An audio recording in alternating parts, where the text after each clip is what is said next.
Hey everybody, we're back. We had a little technical difficulty. We switched with the whole other part burned down. So I shouldn't joke around about that. With the fires here, yeah, there's been a lot of things burned down. A lot of homes have burned down, and yeah, even like neighborhood near where you guys are at. Right. You guys are pretty close to it. Yeah.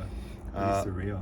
Very surreal. And the conversation we're having today, you've probably heard him say the word beloveds a lot.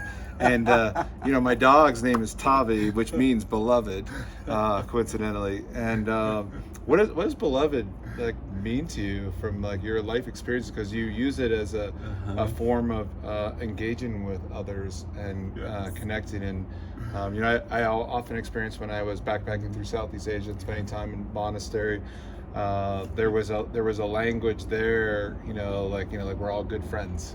I love that. We're all, without our identity brought to that context, just like we are one, so to speak. Right. Yeah. And so, what is beloved really? When you use it, you often use it. I do, yeah. And just saying the word people sounds weird to me. It sounds off. Yes. It just doesn't sound honest. Probably like a Japanese culture saying I. Okay. Yeah, so kind of like, where I talked about in that moment in Machu Picchu at 16, that where it's like, oh wow, this world is happening in my heart. It's like intimacy is the set point. And everyone is my beloved. Everyone is the beloved, and that's like the closest word I could find that feels honest when speaking of this phenomena called other. When it's really an energy source called love, or labeled that, and simplicity, but there's more to that. Right. Yeah. So in the expression of this love that is. And how cool that this love gets to appear to itself in every which facet, in every which way. And, in this experience of me over here and you over there and me on this side of the screen and you on that side of the screen. It's so exciting and still, the beloved. Yeah, and you seem to use this as a very guiding way for yourself. Your nature is, my experience of you is always laughing, always giggling, always full of love. I mean, always full of presence, and just there's not a trying, but you're not caught up in you. Well, it's like there's it takes a lot of, one thing that's so fascinating is that we hear people say it's hard to be peaceful, or it's really hard to be present, or it's really hard to be mindful. And it's just not true. What is hard is to hold the story together. What is hard is to hold an identity together. What is hard is to constantly be trying to change something and alter something and regulate something. But if we allow ourselves to get familiar, to make friends with the suchness that is life, the suchness that is this moment, the ease. It's kind of like if you look around, it's like for me, meditation is part of this moment, and everything's meditating. The table's meditating, the chairs are meditating, everything's naturally being itself. Mind is being itself, body is being itself, every atom in its place, every thought in its place, every feeling in its place. Everything is doing its thing. Everything is being. Yes, being, and doing its job so effortlessly. And that's really sweet that it's not my job to have to maintain that or sustain that or do that. It's like, oh, this is. Just need to witness that it's always is this way. Yeah, it's always doing. Here we are. Here I am. Here love is. So it's so when we often feel like we're not experiencing someone's presence, it's because they've lifted up into their head and they're like, I want this to be different. I want that chair to be different and the person to be different. Right. I want to hurry up and get to the next moment when that thing's been created. Yeah. And I want it to be different, and my well-being is dependent on it being different. Right. So it's a very manipulative tactic. Yeah. So innocent. That leaves you disrupted. Right. It's overlooking the intimacy that is. It's overlooking the well-being that is. It's overlooking the ease that is. It's overlooking the abundance that is, the harmony that is. Yeah, it's innocent, and we have options. Now you've obviously had a pretty extraordinary life in your younger years, and you've also, going back to my question about, you've shared with me at times about how, you used to sneak out and hang out with spiritual teachers and spend time, these things that you've put work into, to not put work into, surrender to what is here. Yeah. But you had teachers and guides and people that have.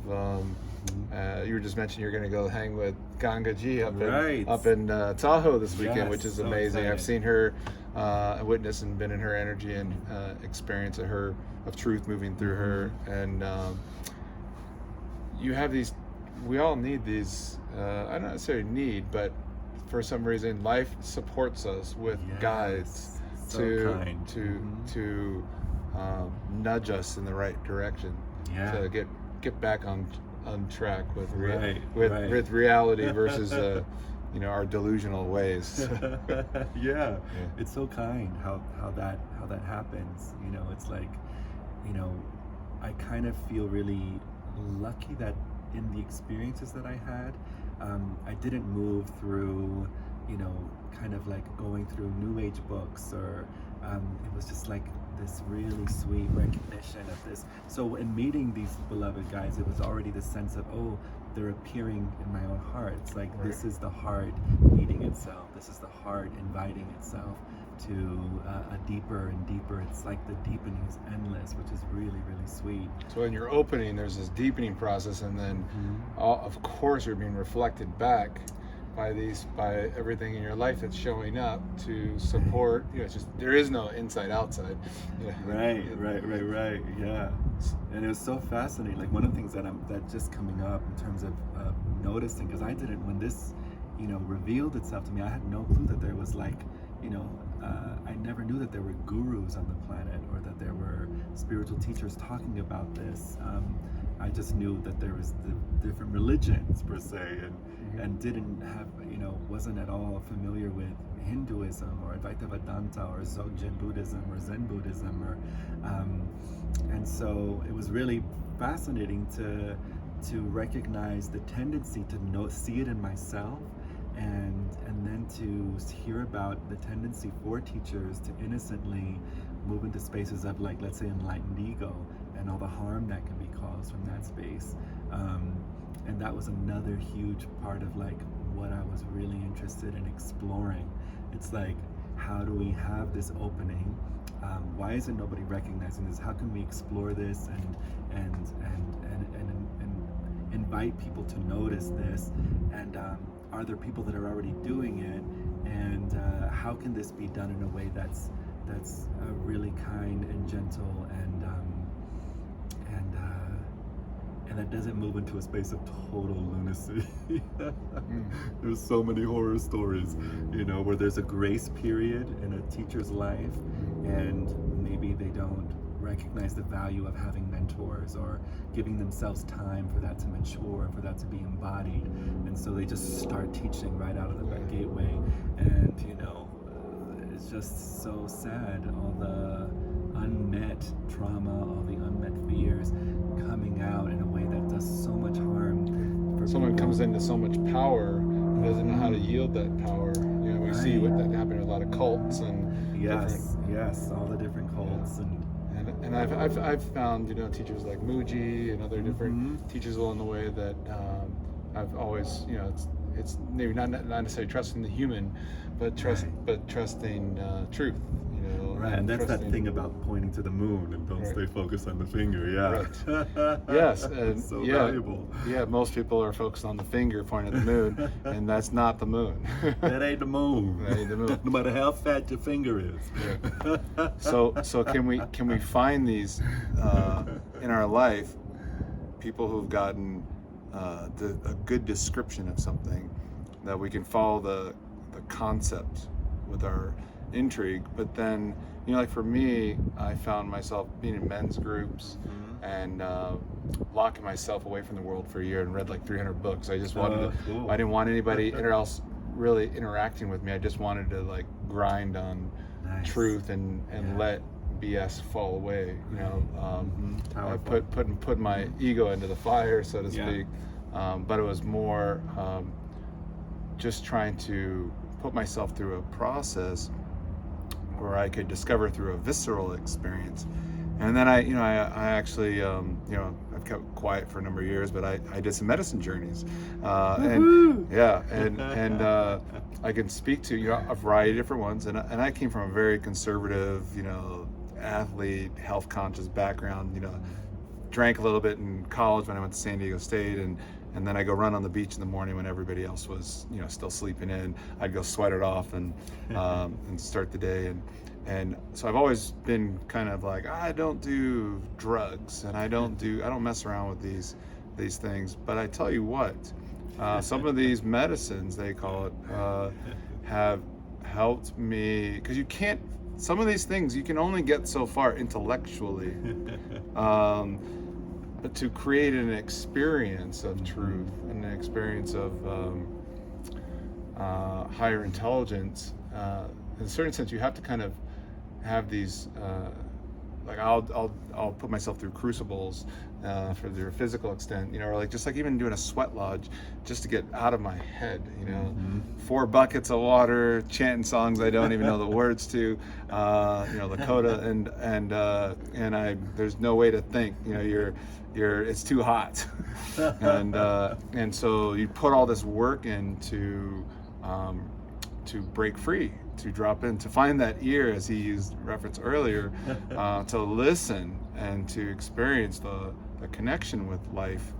And so a lot of the the medicine journeys, I don't know your experience, but for me at least, I can speak to having that, I can't unsee and unfeel the things I now know. Right. However, I still go back to the beginner's mind constantly and go, forget about everything I know, forget about my agenda. What listening to the intelligence of my body, where is that wanting to take me? And I had an experience when I was climbing Devil's Tower this last week. It was just like the 3 moves of where I put all my feet and my hands weren't given, and it was just, there was like one move, and it was like, just do that move, and then you better hurry up and figure out the next one. But it was like trusting that my body would figure things out, and there's like surrendering to this process. And I think with a lot of the medicine work for me was a surrendering to getting out of my head and trusting that in my body I have all this wisdom, the ancestral lineage of everybody that's come before me, that historically is all that wisdom is inside me, as well as all the future, all the future is also here seated inside this body.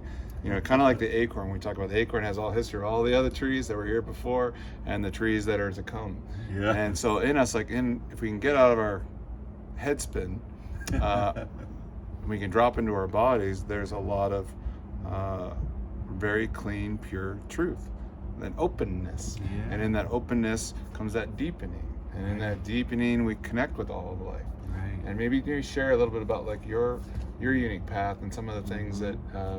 Because you in order to embody some of these things, you may have been introduced to some concepts at times, and then experiences moved through you. They were undeniable. Right. Yes. And then in that willingness and just stumbling and making mistakes, and one thing I just want to speak to also with in regards to plant medicine.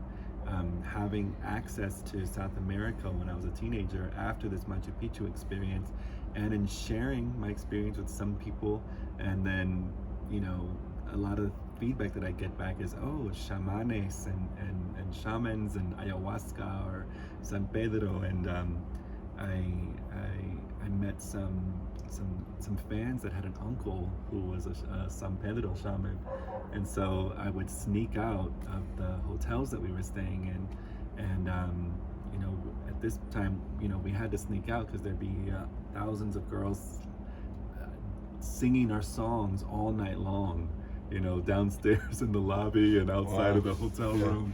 So you really had to sneak out. Really had to sneak out. We had to sneak out of I'd be in the trunk of a car, and I'd go and do ceremony and have really profound. What I love about plant medicine is its capacity to reframe our who we think we are, reframe our idea of the past. reframe who we can become, and what it's like this beautiful perceptual poetry that can be so powerful. And that was really amazing to have those moments, and then to rush back, early in the Jump morning. back into the identity. Yeah. To do the TV shows, the morning TV shows, still with a little hint of San Pedro. Oh wow. It's so much fun. I look at some videos on YouTube. It's like I feel like my past lives is on YouTube. Oh, that's wild. And it's like, oh, I remember being still a little influenced by the San Pedro in that performance. It's really fun. But it was so powerful to have that, and then the devotion. It's like, I think that was one thing that was really strong for me, was recognizing that peace is present and peace is possible, and that moment to moment we can discover.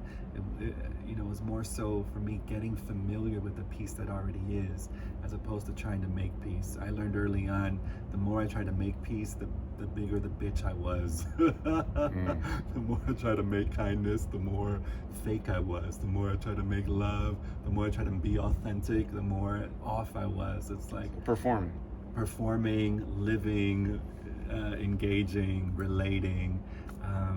It was really nice to... So how do you not perform as a performer? That's so good, yeah. So it's so fun. We have these words like performer, but in my experience, it's just being myself. But there's lights, and there's a place, and there's other people, but that's, if you were to see me in my bedroom in the morning, singing and dancing, and there's nobody there. It's just another way of communicating, another way of celebrating, this precious moment. Gosh, we have no clue what's gonna happen in the next moment. If there was ever a moment to fucking celebrate, it's this one right now. So if someone wanted to get a hold of you, Ruiz, and I know you're a remarkable teacher on so many levels with so many different facets, from helping someone really come into their truth and express authentically, whether that's getting your voice and singing, or being coached to just, again, come into your own realization with your unique expression, and your unique experience of freedom in your life and abundance. How would they get a hold of you, and also, I guess I'm curious, for our audience, how can someone really have a guide like yourself in their life to really be at play with life and get in alignment with universal laws, so to speak, to really be free, like that kid in the bedroom who's dancing and singing and really moving your body. Now I'm a straight guy who doesn't wiggle so much. The hips don't move so great. Not yet. But but there's a sense of rigidity in our society. Well, there isn't. We're not encouraged as men to be fluid. Or Latin culture maybe does. Yeah, somewhat. Yeah, it's amazing. It's really cool. We can give ourselves permission, and even just taking a moment to consider, oh wow, there's something else here that wants to be expressed. There's something. There's I'm not limited to who I think I am. I'm not limited to what I think I can do or what I think I can't do. I'm not limited to my mind's version of myself. I'm not limited to my own self-diagnosis of what my talent is or what my gifts are. Just a little bit of considering that maybe there's aspects of you that you haven't even tapped into. Maybe there's resources of your being, of your own unique soul print, your own unique vitamins, your own unique way of nourishing the totality of yourself as this world and as this universe. It's like just being a little bit open. Life cannot help but to reflect that and to bring those people in, bring those mentors in. It's fun when you were saying, how do people get in touch with you? It's fun. It's like if we're meant to work with each other, I don't gotta say nothing, and it's gonna happen. Life is gonna bring you right to me. Right. Life is gonna bring me right to you, which is so. And that's how you get a hold of them. So go to that web address, that phone number, that email address .com. So which I believe that actually is. Or I connected to you through my friend Dan. Right, Dan, love you, Dan. Yeah. So the process that I hear from you is this damn thinking. Thinking is just like. I mean, it's fascinating. It's kind of like we haven't recognized as a species that we have made everything up, and we forgot that we made everything up. So we like live in this dusty ass dictionary of all of our descriptions and all of our definitions. Yeah. And words and definitions are at best a way of simplifying. That's a chair, and that's all there is to learn and know about that. Right. And it's like, if I want a pickle on my sandwich, best believe I want a pickle, and I don't want you giving me an egg or something, So it's like they have their place. Yay, right. Words, and yay the practicality of that level of intelligence. But when it comes to the creativity and the spontaneity and to solutions and to ingenuity, all of that is stirring in the mystery of who we are, stirring in the openness of who we are. So it's nice that we can recognize, oh well, this is one kind of intelligence, all the things that I know, and all the things that I think I have, all the automations, all the pros and cons, all that, and then to get familiar with the wisdom that has a much broader view of all that's happening. It's like, I don't need to know, where you live or what's going on or your name, or it's like life has a way of meeting itself. One of the main things that I've learned to trust is that this moment knows how to respond to itself. This moment knows how to whether you like it or not, it is going to be. And whether you like it or not, it is. That's right. Yeah, so you better learn to love what is, not just tolerate what is. That's right. It's an option, and that's so cool. It's like, can you be a functioning adult, still answering emails, still having appointments, still making goals, and still having dreams, and still exploring relationship, and still, while also being totally fulfilled and at ease and at rest, and be present to the preciousness of this moment? Yes, there's an option. A very real option. Well, the option for you, my friends, is to reach out to Ash Ruiz at .com and just get in conversation with this beautiful spiritual being, this creative force that can help you on so many levels, and on your unique path. And I'm here with these podcasts to connect you with people that I really respect, that are making an impact in such unique ways in the world. And I hope you've enjoyed this gift of this conversation today. And it's been a gift for us just to hang out together and share energy, and we'll invite Mr. Ruiz back here again for another round at some point, because there's just so much. Love to. Yeah. And you need to show everyone your dog next time. Oh yeah. Yeah. It's the sweetest thing. He's at .com also, so if you want to find out information about Tavi the Wonder Dog, you'll get to learn about him. Tavi beloved. Tavi beloved, yeah. He is, right? Such a beloved. Well, I just want to say thank you, everybody. Thank you for tuning in. We'll see you on the next episode, and thank you so much for being here today. today. You're so welcome. Such an honor. Yeah. Thank you all. So much love. See you, everybody.